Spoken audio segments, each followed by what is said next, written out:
À cause de cela, je fléchis les genoux devant le Père de notre Seigneur Jésus-Christ. Éphésiens 3,14. Soyez bons les uns envers les autres, compatissants, vous pardonnant réciproquement comme Dieu vous a pardonné en Christ. Éphésiens 4,32. Il y a 3 pas vitaux que nous avons à parcourir pour connaître la plénitude de Dieu. Le premier est la rédemption par le sang. Le second est la séparation d'avec le monde.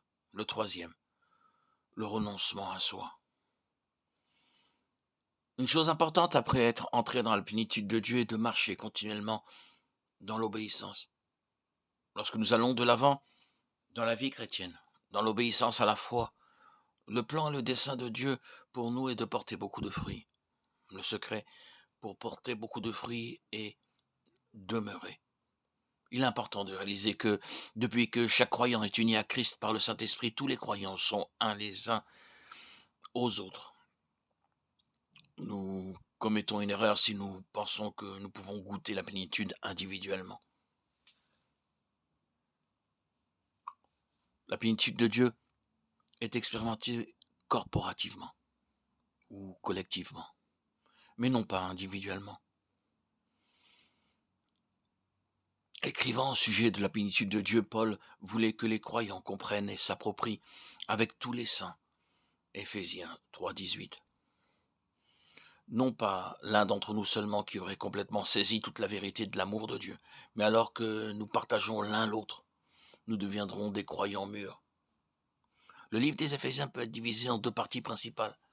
La doctrine, l'appel céleste des croyants, et la pratique, la conduite des croyants sur la terre. L'Écriture apporte une attention pleine de soin à la fois à la doctrine et à la pratique. Aucune doctrine ne nous conduira dans une marche pratique, si ce n'est dignement. Après avoir exposé la doctrine, Paul concentre notre attention sur la pratique.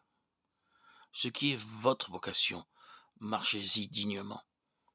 C'est ainsi que nous connaîtrons la plénitude en Dieu. Par le salut, le croyant a la rédemption, le pardon et l'héritage. Tous, nous portons attention à ce que Dieu le Père, Dieu le Fils, Dieu le Saint-Esprit mentionne de notre salut. Notre Dieu, en qui nous croyons, est un Dieu trinitaire. Dans le premier des 3 chapitres des Éphésiens, Paul rappelle aux saints les choses que le Dieu trinitaire nous a accordées dans notre salut. Le but de notre Père Céleste en nous rachetant nous est révélé dans Éphésiens 1,5. Nous ayant prédestinés dans son amour à être ses enfants, d'adoption par Jésus-Christ selon le bon plaisir de sa volonté. Le Père Céleste a un fils, il prend son plaisir en lui, parce qu'il veut beaucoup de fils comme son fils. Il envoya son fils dans le monde afin qu'à travers le fils, il puisse avoir beaucoup de fils. Le cœur du Père est seulement satisfait lorsqu'il reçoit beaucoup de fils comme ce fils. C'est ce que Dieu fait dans notre vie, afin qu'il puisse nous conformer à l'image de son Fils unique. C'est la première chose que nous voyons en regardant le Père.